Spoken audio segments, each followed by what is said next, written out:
Praise the Lord church. फिर एक बार यीशु मसीह के नाम से मैं आप सबों को इस सुंदर समय में सलाम करता हूँ।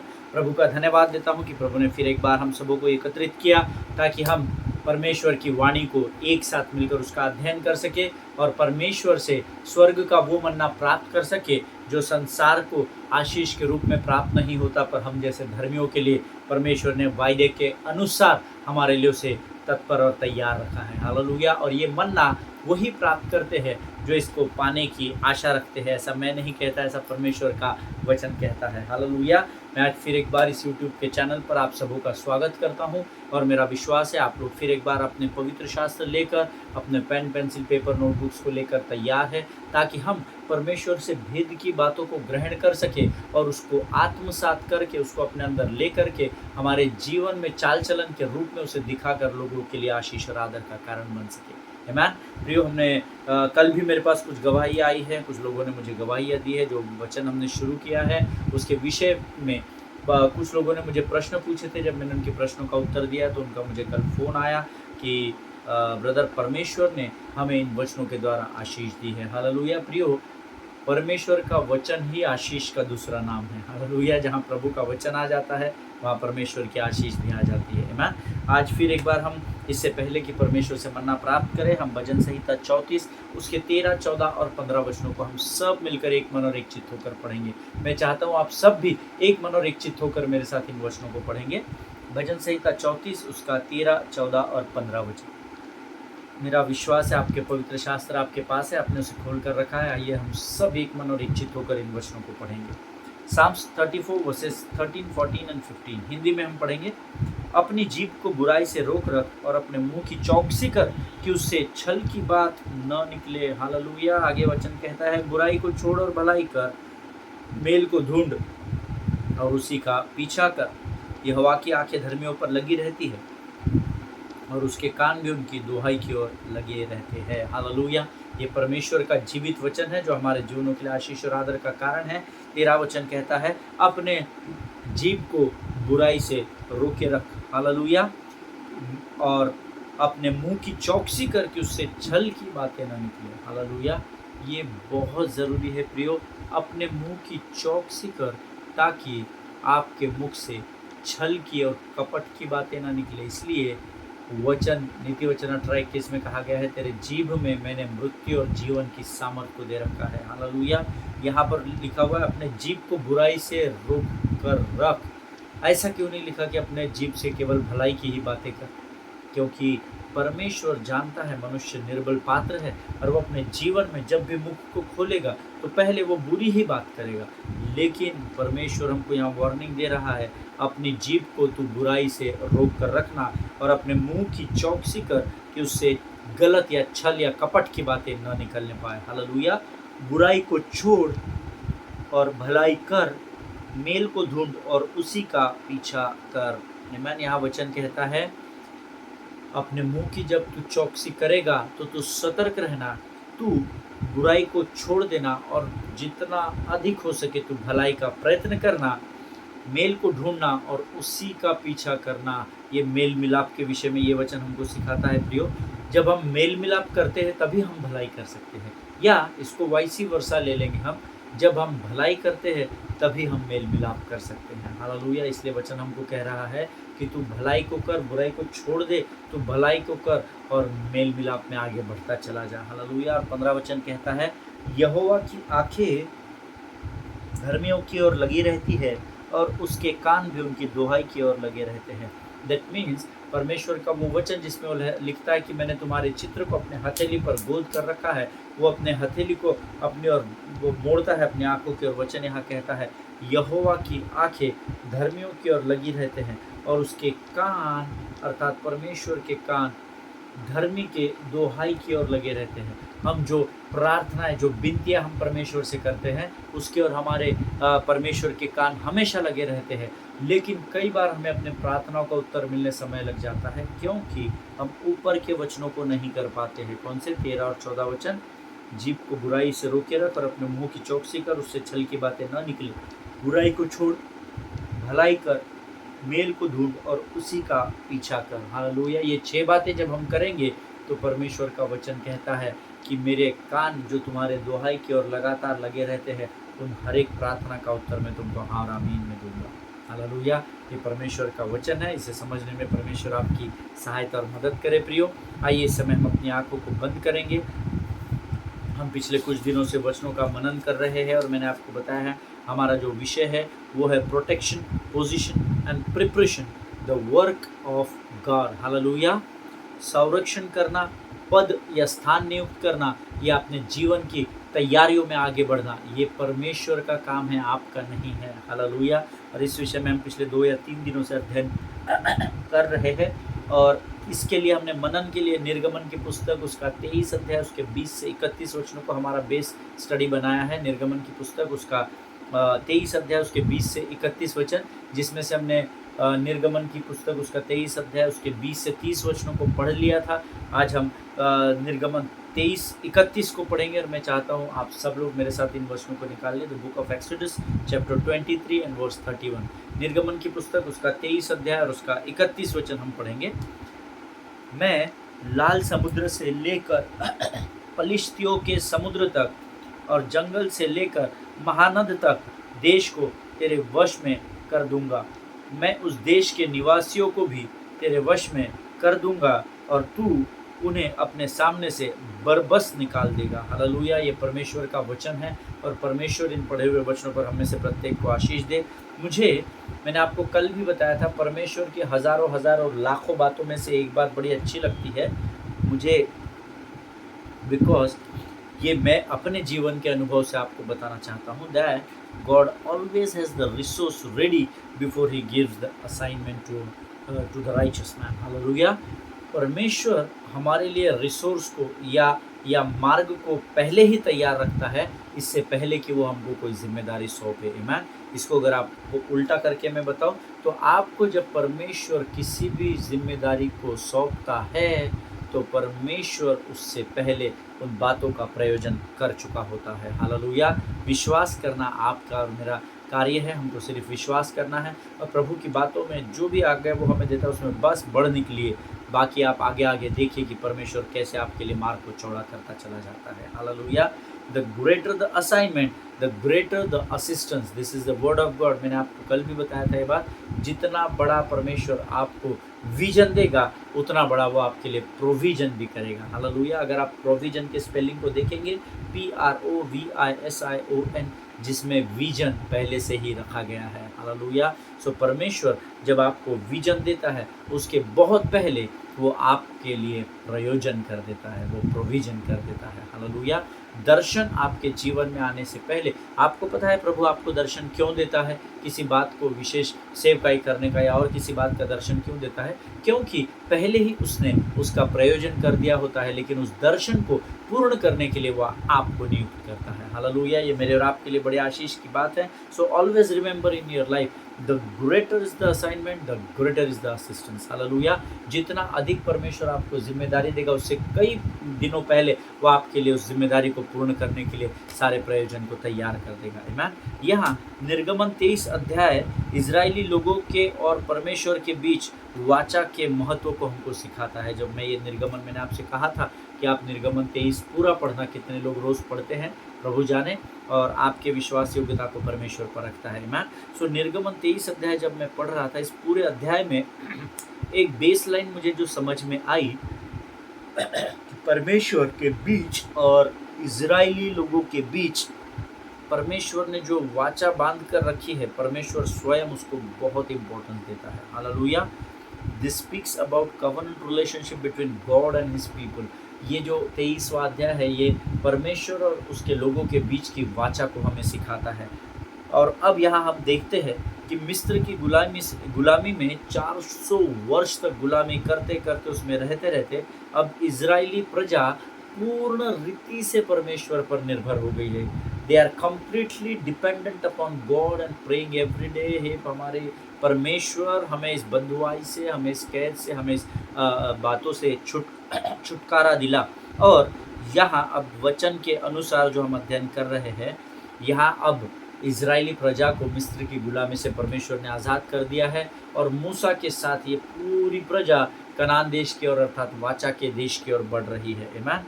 और परमेश्वर मूसा के द्वारा उन्हें वाचा के देश की ओर लेकर जाने का वायदा कर चुका है, और वो मूसा के द्वारा कहता है कि अगर तुम जाने को तैयार हो तो मैं तुम्हें पहुंचाने को तैयार हूँ। हालेलुया।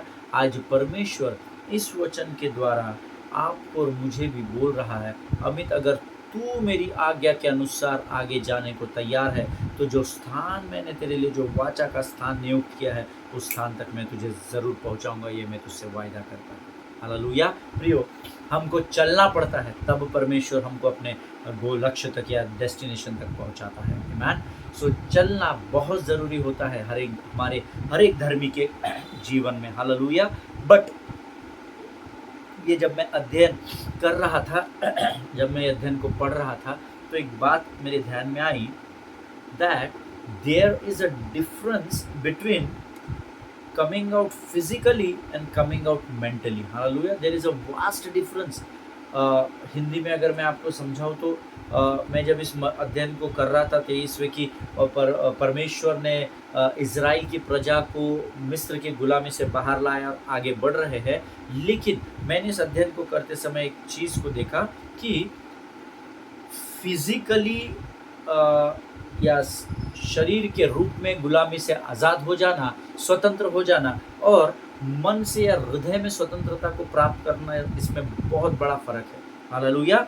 सी, वचन बताता है कि कई बार जब लोगों को परमेश्वर बंधुआई में से बाहर निकाल कर लाता है, नशे से बाहर निकाल कर लाता है, चोरी डकैती से बाहर निकाल कर लाता है, गाली गलौज करने से बाहर, हर बुरी बात जो पाप के दायरे में पाई जाती है, जब परमेश्वर उस बंधुआई में से अपने लोगों को पूर्ण रीति से निकाल कर लाता है, तब वो सांकलों से या बेड़ियों से या परंपराओं से या ट्रेडिशन से तो आज़ाद हो जाते हैं, लेकिन कुछ लोगों को मैंने देखा है, और कई वर्षों तक मैं भी उसमें रहा, कुछ लोग उन बेड़ियों के सिरे को पकड़ कर ही रखते हैं।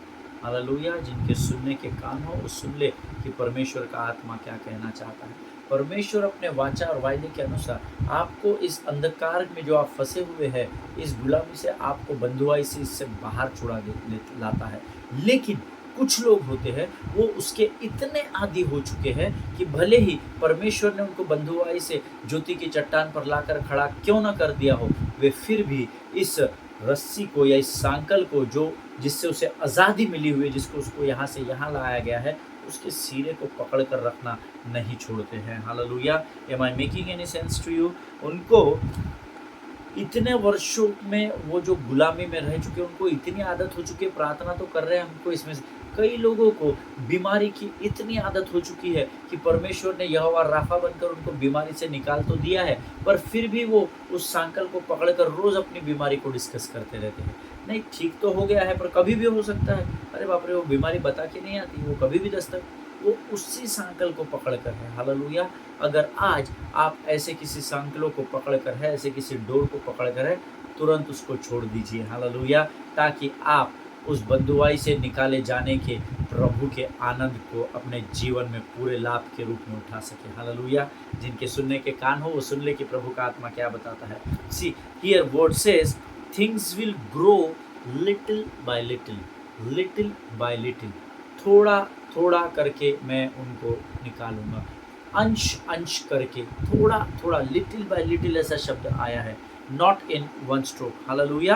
प्रियो, हमने इस पर कल मनन किया था, और इसलिए हमको अब क्या क्या किया है परमेश्वर ने कि उस बंधुआई से निकलने के लिए, जिसमें से परमेश्वर ने मिस्र की गुलामी से ऑलरेडी इजराइलियों को जिनको आज़ाद कर दिया है, फिर भी जब ये इजराइली लोग धीरे धीरे धीरे धीरे वाचा की ओर बढ़ रहे हैं, उसमें से कुछ लोगों ने अपने सांकलों के सिरे को, उस कोने को पकड़ कर ही रखा है। अब इन लोगों को डिसिप्लिन करने के लिए, अनुशासित करने के लिए परमेश्वर ने इनको 10 आज्ञाएं दी। हालेलुया। प्रियो, see, the 10 commandments has many people have misunderstood 10 commandments। बहुत लोगों को मैंने ये कहते हुए सुना है, अरे ब्रदर, हम नए नियम के लोग हैं, 10 आज्ञाएं मानना हमारा काम नहीं है। नहीं, 10 आज्ञाएं तो आपको माननी ही है। हालेलुया।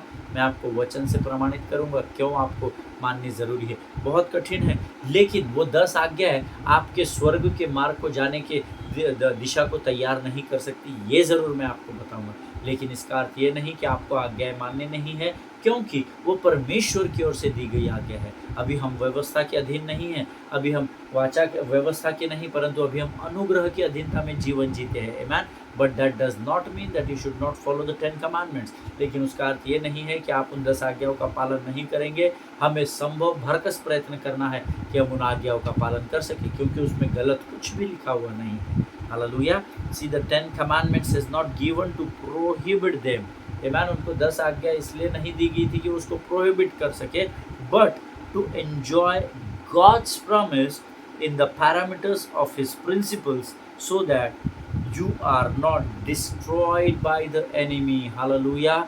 जब मिस्र की गुलामी से इजरायली प्रजा को निकाला गया, मैं ऐसा इमेजिन कर रहा था उस दिन स्वर्ग कितना आनंद मना रहा होगा यार। 400 वर्ष की गुलामी के बाद आज हमारे प्रभु, हमारे परमेश्वर यहोवा ने हमारे धर्मियों को वहाँ से बाहर निकाल लिया। अब ये आज़ाद हो गए हैं। हालेलुया। कितना स्वर्ग में आनंद हुआ होगा। लेकिन कुछ लोग जिन्होंने उन जड़ों को पकड़ कर रखा था, ऐसे लोगों से को वहाँ से निकालने के लिए परमेश्वर ने मूसा के द्वारा इजरायलियों को 10 आज्ञाओं को पालन करने की ताकीद दी या आज्ञा दी। हालेलुया। बट ध्यान में रखिए प्रियो, ये 10 आज्ञाएं इसलिए नहीं है कि उनका नियम तोड़ा जाए या उनको तोड़ दिया जाए, उनको नहीं माना जाए, लेकिन वो 10 आज्ञाएं आपको इसीलिए दी गई, उस प्रजा को इजराइल के इसीलिए दी गई ताकि उन 10 आज्ञाओं में बने रहकर, उस बाड़े में बने रहकर वे परमेश्वर के दिए गए जीवन का आनंद उसके सिद्धांतों के अनुसार उठा सके। हालेलुया। प्रियो, कई बार हमको ऐसा लगता है, क्या हमारे मम्मी डैडी हमको दोस्तों के साथ मूवी देखने नहीं जाने देते? क्या हमारे मम्मी डैडी हमको रोक कर रखते हैं? अरे वो उनका तो बेटा देखो मम्मी, वो तो रोज़ जाता है। अरे डैडा उनका बच्चा देखो, वो तो रोज़ जाता है। हमको एक बार तो जाने दो, ये करने दो। वो बहुत बार बच्चों को ऐसा लगता है कि उनको बाड़े में बांध कर रखा गया है। पर अक्सर मैं आज उन सभी जवानों को जो इस वचन को देख रहे हैं, आपको बताना चाहता हूँ, आपके लिए वो बाड़ा परमेश्वर ने इसलिए दिया है ताकि आप परमेश्वर के सिद्धांतों में रहकर उस बाड़े के अंदर अपने जीवन का आनंद मनाना सीख लें। हालेलुया। वो सुरक्षा का बाड़ा है, इस बात को हमेशा याद रखिएगा। हम आगे देखेंगे, मैंने आपको क्यों इस वचन को बताया था। आमीन। सो God has not given us that 10 commandments to prohibit, but to enjoy His promises. परंतु वो उसकी वाचा का हम आनंद उठा सके, इसलिए उस समय उनको 10 आज्ञाएं दी गई थी। आमेन। Okay, so put it forth in a better way, I will give you an example. अगर आपको मैं ये जो बाड़े की बात समझ में नहीं आ रही है, तो मैं आपको एक सरल और तरीके से समझाने की कोशिश करता हूँ। मेरा विश्वास है कि आप में से बहुत लोगों के यहाँ डॉगीज़ होंगे, है ना। मेरे यहाँ पे हम लोग जब छोटे थे तो हम सरकारी आवास में रहा करते थे, गवर्नमेंट क्वार्टर्स में रहा करते थे, और एक हमारा घर के बाहर एक बहुत बड़ा फेंसिंग था चारों ओर से, और हमारे पास एक फीमेल डॉग थी जिसका नाम हमने स्टेफी रखा हुआ था। और हम क्या करते थे, जब स्टेफी को उस कंपाउंड से बाहर रात को घुमाने लेकर जाते थे या सुबह घुमाने लेकर जाते थे, तो हम क्या करते थे, स्टेफी को चेन बांध कर लेकर जाते थे, है ना। उसके गले में एक पट्टा होता था और उसको चेन बांधकर वो शाम को और सुबह दिन में 2 बार घूम कर आती थी। और जैसे ही हम अपने उस बाड़े के उस कंपाउंड के अंदर या उस फेंस के अंदर आ जाते थे और दरवाज़ा लगा लेते थे, तो हम क्या करते थे, स्टेफी की चेन को खोल देते थे। हालेलुया। उसका कारण केवल एक ही था कि स्टेफी उस बाड़े में रहकर अपने जीवन का आनंद मना सके। हालेलुया। वो उसके लिए वो बाड़े में हमको चेन लगाने की ज़रूरत नहीं थी, क्योंकि हम जानते थे कि हमारा ये जो कंपाउंड है, इसमें हमारी स्टेफी सुरक्षित रहेगी, इसकी कोई हानि नहीं पहुंचेगी। हालेलुया। लेकिन जब हम उसको उस बाड़े के या उस कंपाउंड के फेंस के बाहर लेकर जाते थे, हम उसको बांधकर स्वयं उसके साथ जाते थे, उसको अकेले को नहीं छोड़ते थे, ताकि वो शत्रुओं से बची रहे। हालेलुया। मेरा विश्वास है इसके द्वारा ज़रूर आप समझ गए होंगे कि क्यों परमेश्वर ने उस समय इजरायलियों को 10 आज्ञाएं दी थी। वो केवल इसलिए कि ये जो 10 आज्ञाएं आपको दी गई है, और ये जो फेंस जो है, ये जो आपको ये 4 कॉर्नर दिख रहे हैं, ये जो पूरा फेंस बना हुआ है, इसके अंदर धर्मी अपने जीवन का आनंद बना सके, इसलिए परमेश्वर ने उन आज्ञाओं को उस समय इजरायलियों को दिया था। Hallelujah. Amen. The fence brings freedom. Always remember this. Hallelujah. आजकल के जवान बच्चों को लगता है कि हमको बांध कर घर में रखते हैं, अरे क्या मम्मी सब लोग जा रहे हैं, मेरा क्या एक्सीडेंट होने वाला है क्या, बाइक लेके देगी तो क्या होगा, अरे मैं कुछ गलत काम नहीं करूँगा। हमारे बच्चों को लगता है, हमारे जवानों को लगता है कि हमको दायरे में बांध कर रखा जाता है। लेकिन हमेशा याद रखना मेरे भाई और बहनों, the fence brings freedom in righteous life. Hallelujah. धर्मी के जीवन में वो जो फेंस होता है, वो जो बाड़ा होता है, वो हमेशा स्वतंत्रता का बाड़ा होता है। हालेलुया। ना कि गुलामी का बाड़ा। जिनके सुनने के कान हो वो सुन ले। हमेशा ध्यान में रखिए, परमेश्वर जब भी हमारे लिए कुछ पैरामीटर्स को सेट करता है या कुछ बातों को तय करता है, वो इसलिए कि हम उस दायरे में सुरक्षित रह सके और अपने जीवन को आनंदित रख सके। हालेलुया। जब उस कंपाउंड के भीतर हम स्टेफी के चेन को खोल देते थे तो वो हमारे शरीर पर कूदती थी, हमारे साथ बॉल खेलती थी, हमारे साथ मस्ती करती थी, खेलती कूदती थी, क्योंकि वो वहाँ अपने स्वतंत्रता का आनंद उठाती थी। हालेलुया।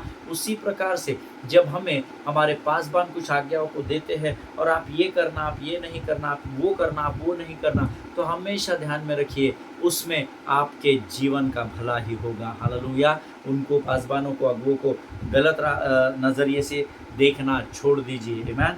क्योंकि वचन सभोपदेशक की किताब उसका 10वां अध्याय उसका 8वां वचन सब कोई निकालेगा। The book of Ecclesiastic chapter 10 and verse 8। The book of Ecclesiastics chapter 10 and verse 8। सभोपदेशक की किताब उसका 10वां अध्याय उसका 8वां वचन कहता है, Whoever digs a pit may fall into it. Whoever breaks through a wall may be bitten by a snake। ये NIV वर्जन मैंने पढ़ा है, न्यू इंटरनेशनल वर्जन। इसको हम हिंदी में पढ़ने का प्रयत्न करेंगे। Whosoever जो गड्ढा खोदेगा वह उसमें गिरेगा, और जो बाड़ा तोड़ेगा उसको सर्प डसेगा। हालेलुया। ये परमेश्वर का वचन है। मैंने आपको ये कई बार पहले भी बताया है, पर आज इस वचन को अध्ययन करने का हमारा तरीका अलग होगा, क्योंकि वचन कहता है जो बाड़े को तोड़ेगा उसे सर्प डसेगा।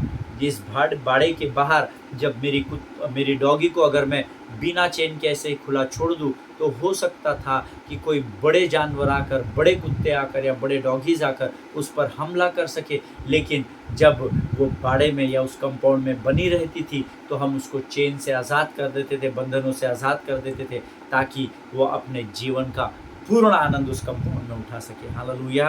आमीन।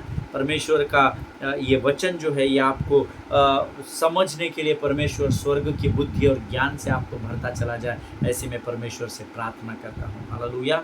इस बाड़े को परमेश्वर ने आपको कैद में रखने के लिए नहीं रखा है, लेकिन उस बाड़े में रहकर आपको जीवन का आनंद और स्वर्ग की शांति का लुत्फ या मज़ा उठाने के लिए आपको रखा है। हालेलुया।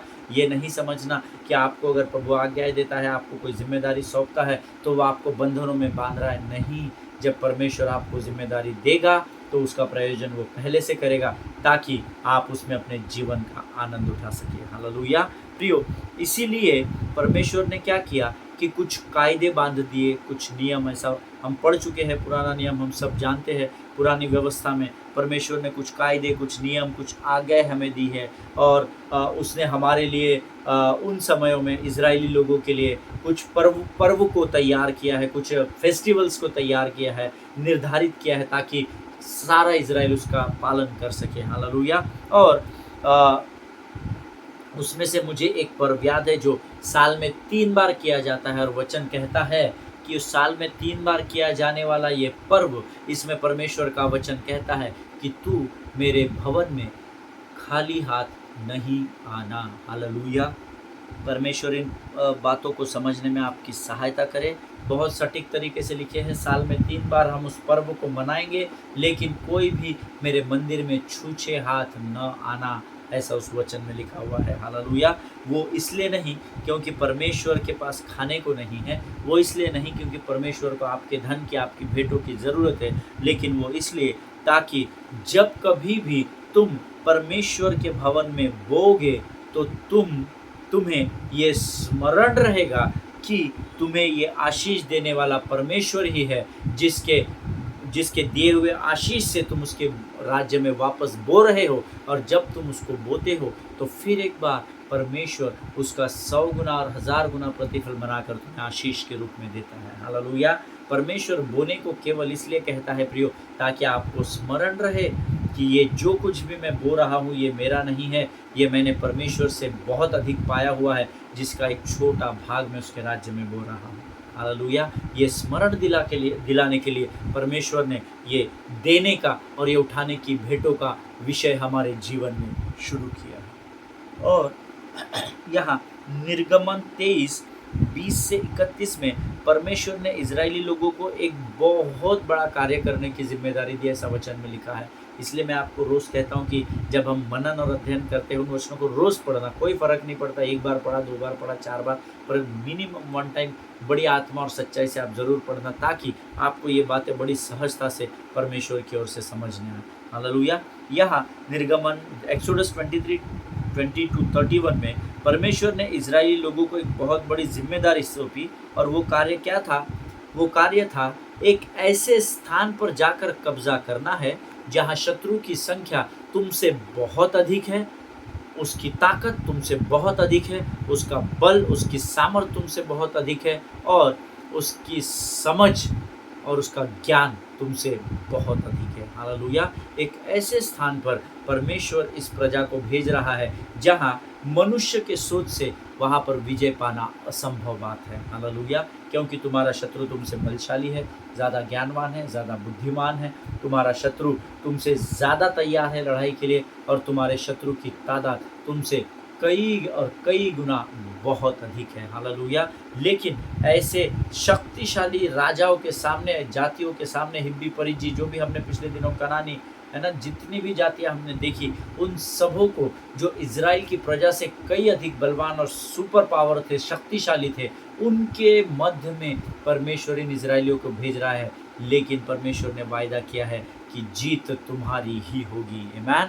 और प्रियो, वचन कहता है कि यहाँ पर परमेश्वर यहोवा जो है वो 3 वायदों को इन वचनों में अपने प्रजा के साथ करता है, जो मैं आपको निर्गमन की पुस्तक उसका 23 अध्याय उसके 20वें वचन से बताने जा रहा हूँ। और मैं आपको बताना चाहता हूँ कि जो लोग नोट्स लिखते हैं वो इन 3 वायदों को ज़रूर लिखिएगा। हम अपना अध्ययन आज से शुरू कर रहे हैं। हालेलुया। पिछले 2-3 दिनों में जितने भी हमने एपिसोड्स किए हैं उसमें मैं सिर्फ आपके बेस को तैयार कर रहा था। वचन का अध्ययन गहराई से हम आज से शुरू करने जा रहे हैं।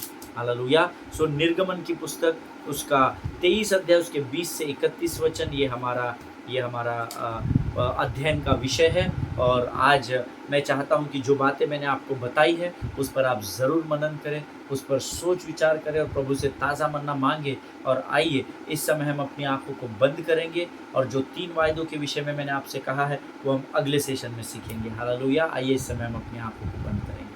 खुदावंद प्रभु यीशु नासरी के नाम से सुंदर और पवित्र समय के लिए धन्यवाद देते हैं राजा। तूने फिर एक बार अपनी विश्वास योग्यता को तेरे वचनों के द्वारा हमारे जीवन पर उंडेला, हम तुझे धन्यवाद देते हैं प्रभु जी। इसे समझने के लिए लगने वाली सर्वशक्ति, बुद्धि, बल और ज्ञान से भरकर तू हमको तैयार कर राजा।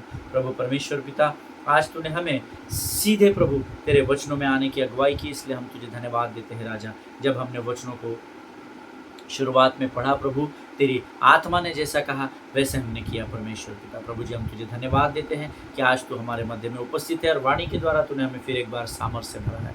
अब तक हमारे साथ बना रहा, आगे भी बना रहेगा, ऐसा विश्वास करते हैं प्रभु जी। और इस विनती को धन्यवाद के साथ हमारे उद्धारकर्ता यीशु नासरी के मीठे और पवित्र नाम में मांगते हैं, सुन और बड़ी दया से ग्रहण कर। आमीन।